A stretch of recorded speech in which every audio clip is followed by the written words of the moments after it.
আলহামদুলিল্লাহ, সমস্ত প্রশংসা, আলোচনা, আরাধনা, গুণগান, গুণকীর্তন সেই মহান স্রষ্টার জন্যে, যিনি এক, যিনি অদ্বিতীয়, যিনি ওয়াহদাহু লা শারীকা লাহ।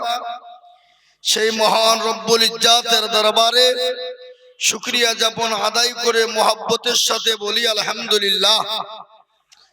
কি গো, একজন তো বললেন না?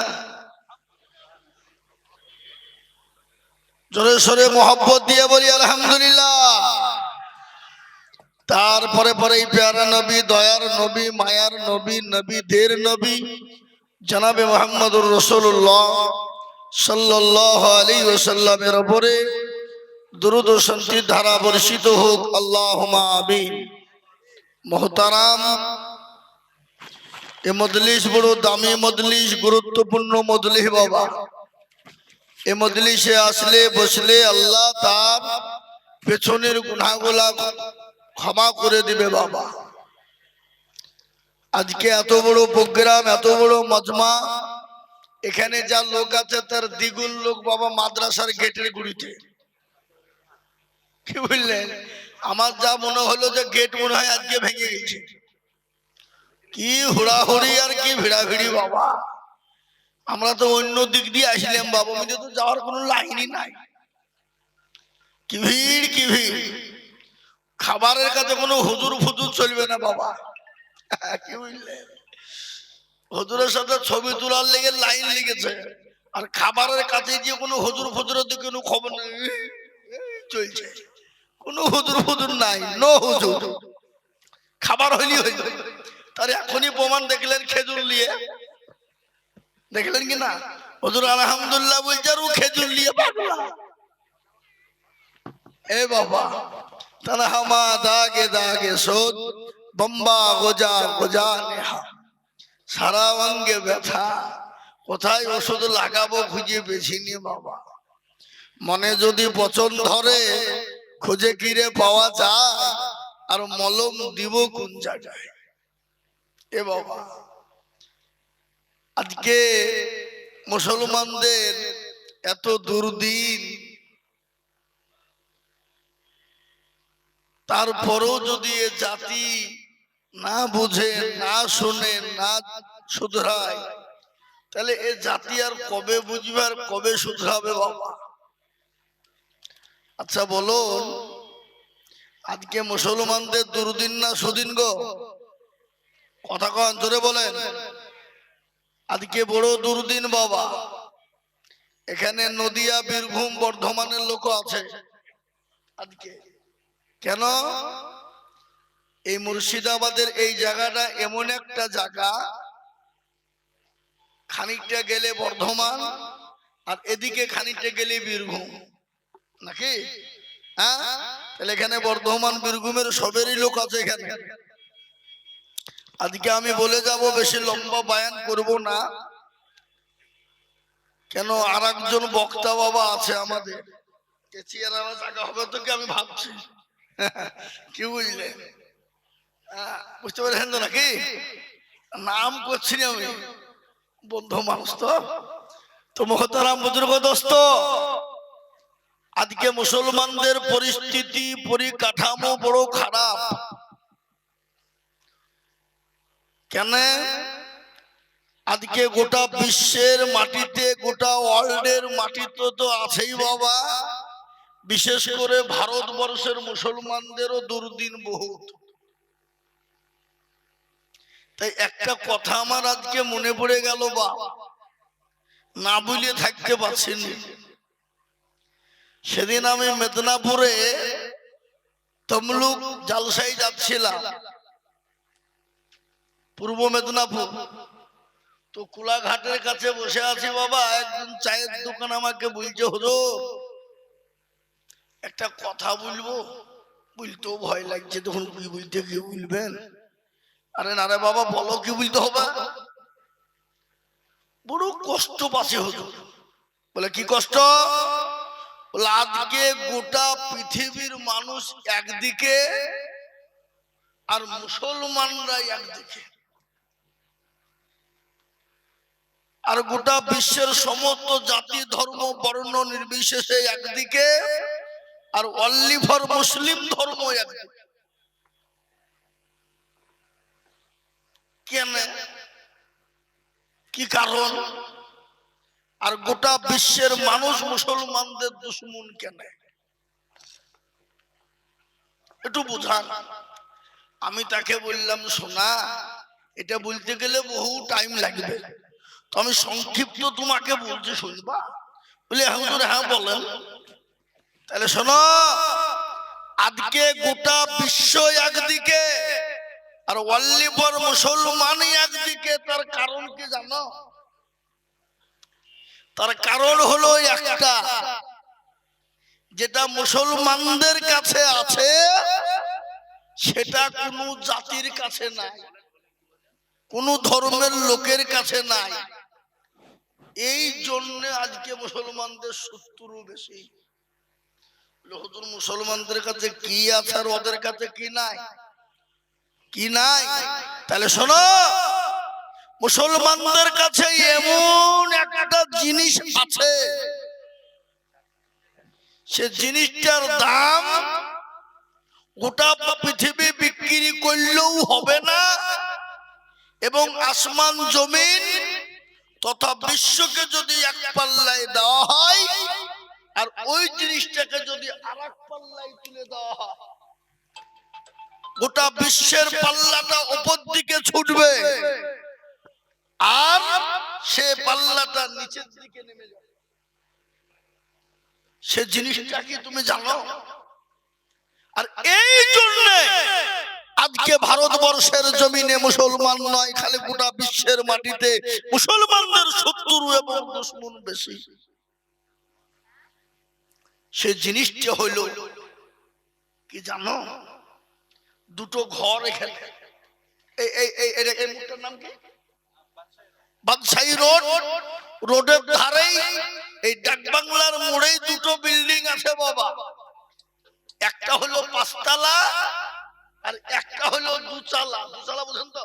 ওই টিন চাইল দিয়ে যেটা করা, ওটাকে কি বলে? 2 তলা বলে। তো এই 5 তলা বিল্ডিংটা পুরো ফাঁকা, আর এই 2 তলা বিল্ডিংটাতে 30 কিলো সোনা রাখা আছে। ক কিলো? ক কিলো? কথা বল না কেন? 30 কিলো।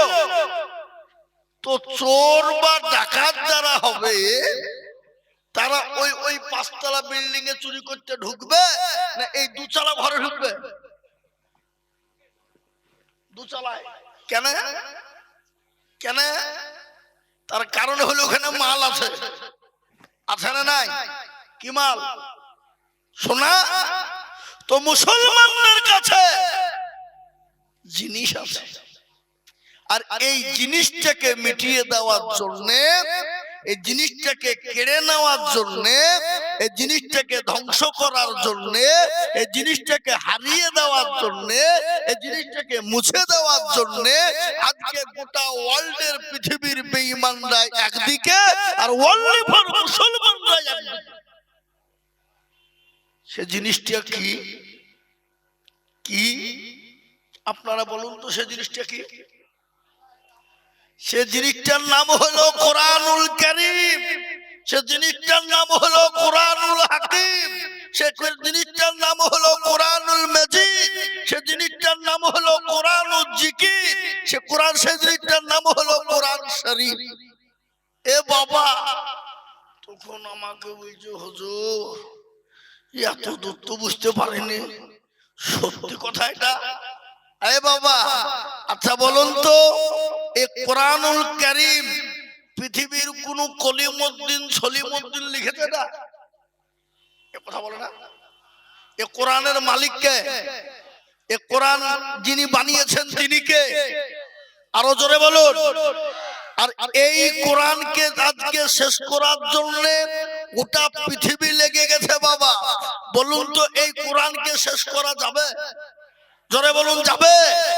এই কোরআনের মালিক আল্লাহ নিজেই বললেন, ইন্না নাহনু নাযালনা যিকরা ওয়া ইন্না লাহু লাহাফিজুন। এই কোরআন এমন একটা কিতাব, যে কিতাবকে দেখলে জান জুড়িয়ে যায়, যে কিতাবকে পড়লে মন ভরে যায়, যে কিতাবকে দেখলে জীবন জুড়িয়ে যায়। এ কোরআন কত বড় কিতাব শুনেলেন? আজকে বলি, একবার ইংল্যান্ডের মাটিতে বাবা কোরআন আপনার প্রতিযোগিতা হয়েছিল। সারা বিশ্বের যত ধর্ম, যত জাতি, সমস্ত ধর্ম গ্রন্থ নিয়ে গিয়ে ইংল্যান্ডের মাটিতে একবার প্রতিযোগিতা হয়েছিল বাবা। কি প্রতিযোগিতা? 10 মিনিট করে প্রত্যেকটা ধর্ম গ্রন্থ থেকে শুনবে, আর যে ফার্স্ট হবে তাকে পুরস্কার দেওয়া হবে। ও আল্লাহ, সবাই 10 10 10 10 10 10 10 করে হয়ে গেল বাবা। শেষের বেলায় মুসলমানদেরকে ডাকা হলো, বলে তোমাদের ধর্ম গ্রন্থ শোনাও। চলে এলেন কে? সেই যুগের সব থেকে বড় কারি, কি নাম গো? কারি আব্দুল বাসির। তিনিও চলে এলেন। 10 মিনিট টাইম। এই 10 করতে করতে 4 মিনিট শেষ। মুসলমানরা বুঝি কি হইল রে, আজ তো আজকে আমাদের মান সম্মান কিছু থাকবে না। এ কি হইলো এটা? এ কি হবে এটা? টেনশন পড়ে গেল বাবা। হযরতে আব্দুল বাসির তিনি বললেন, টেনশন করো না, উপরে আল্লাহ আছে, আর এই কিতাবের মালিক দুনিয়ার কেউ নয়, তিনি এর মান মর্যাদা রাখবে, টেনশন নেই। এ বাবা, তিনি গেলেন। 6 মিনিট টাইম। তিনি শুরু করলেন কোন সূরা? যে সূরাটার নাম হলো আর রহমান। আছে না এগো? আছে না নাই? জোরে বলো, সূরা রহমান আছে না নাই? যে সূরাটা কাল কিয়ামতের মাঠে আল্লাহ নিজে পড়বেন, সেই সূরা থেকে যখন শুরু করেছে, কানে হাত দিয়ে বাপ, আল্লাহ যিনি জাজমেন্ট ছিলেন তিনি পাগল, তিনার জ্ঞান হারা। 10 মিনিট, 20 মিনিট, আধ ঘন্টা, 1 ঘন্টা, 1.5 ঘন্টা পার। সবাই বুঝি কি গো, আমাদেরকে 10 মিনিট করে টাইম দেওয়া হলো, আর এই যে 1.5 ঘন্টা পার হয়ে দিচ্ছে, তারপরেও কিছু বলে না। জাজমানের বিচার হবে, চলো চলো বিচার হবে। সঙ্গে সঙ্গে বলছে, শোনো, তোমরা যে কিতাব শোনাইছিলে আমার এমনি ঘুম আসছিল, কিন্তু আল্লাহর করম, আল্লাহর কুদরত, এই কিতাব যখন শুরু হয়ে গেল, আমি জাজমেন্ট নিজে বলছি, শুনতে শুনতে আমি কখন যে বেহুশ হয়ে গেছি, আমার আর ওই বুতামে টিপার কোনো সুযোগ হয়নি। জোরে বলুন আলহামদুলিল্লাহ, জোরে বলুন আলহামদুলিল্লাহ। আর এই কোরআন যতদিন মুসলমানদের কাছে আছে, পৃথিবীর কোন বেঈমানের বাপেরও বাপেরও বাপেরও ক্ষমতা নাই যে মুসলমানদেরকে, ইসলামকে, কোরআনকে মিটিয়ে দিতে পারে। একবার হাতটা উঁচু করে দিয়ে আমার আল্লাহকে দেখিয়ে দিয়ে বলুন ইনশাআল্লাহ, জোরে বলুন ইনশাআল্লাহ। আজকে এশায়ার করে, এনআরসি করে, সে কি বলে এমপিআর করে, সিএ করে, আবার মাদ্রাসা, মসজিদ, মাদ্রাসা, মক্তব, মারকাজ, খানকা, গোরস্থান, ঈদগাহ কেড়ে নিয়ে এসআইআর করে মুসলমানদেরকে ডিভোটার করে দেশ থেকে বের করে দিয়ে মুসলমানদের কোরআনকে কেড়ে লিবা, মাদ্রাসা কেড়ে লিবা, আর মুসলমানরা বসে বসে ললিপপ চুষবে নাকি? কি বুঝেন আপনারা বলুন? ললিপপ চুষবে? আমরা তো সেই মুসলমান। কোন মুসলমান? তেলের গাড়ি তেলে চলে, হাওয়ার গাড়ি হাওয়াই চলে, বিনা তেলে চালাই গাড়ি নবী সুলাইমান।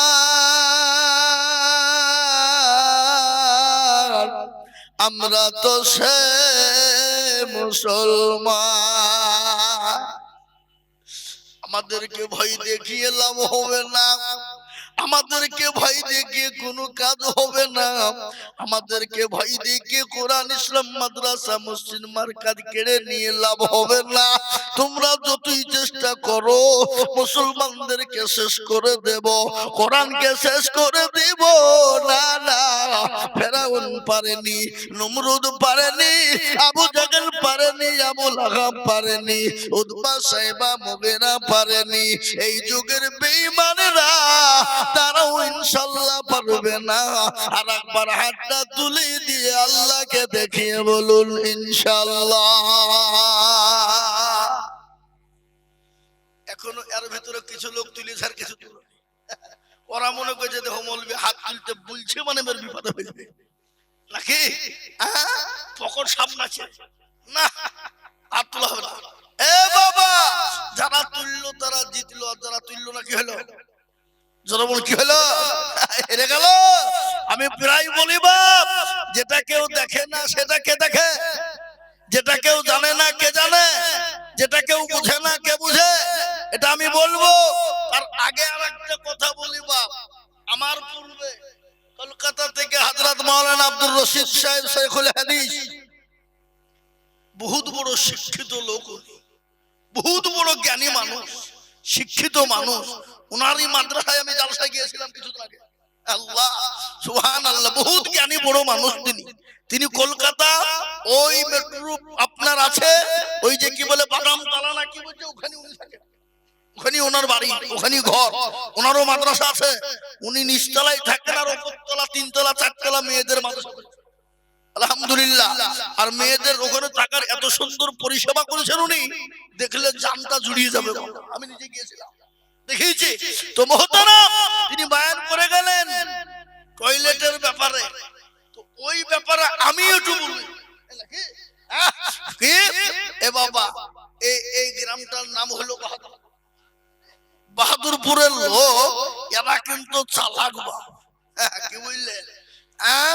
বদনাই করে পানি নিয়ে মাঠে চলে গেছে, কি করতে? এই কথা কন না কেন? আমার ঘুরে বুঝতে হবে নাকি? এ বাবুজি, বাবুজি কাজ টাজ সেরিয়ে পানি খরচ করতে গিয়ে দেখছে পানি নাই। কি হইল রে? কি হইল? বদনা ফাটা সব পড়ে গেছে বাবা। বলে আরে আলকে আজিজুল হক মৌলবি ঠকাতে পারল না, আর এই বদনা তো ঢুকে হলে দাঁড়া। আবার তারপর দিন বদনাই করে পানি নিয়েছি, বলছে আজকে আগে কাজ সারবো, আগে আগে পানি খরচ করবো, তারপরে কাজ পরে সারবো। এ বাবা, আজ ঠকলো না হারলো? ঠকলো না জিতলো? জোরে বলো। এ মুসলমান, আজও ঠকলো। তো যারা হাতটা তুলে দিল জিতে গেল, আর যারা তুললো না তারা হেরে গেল।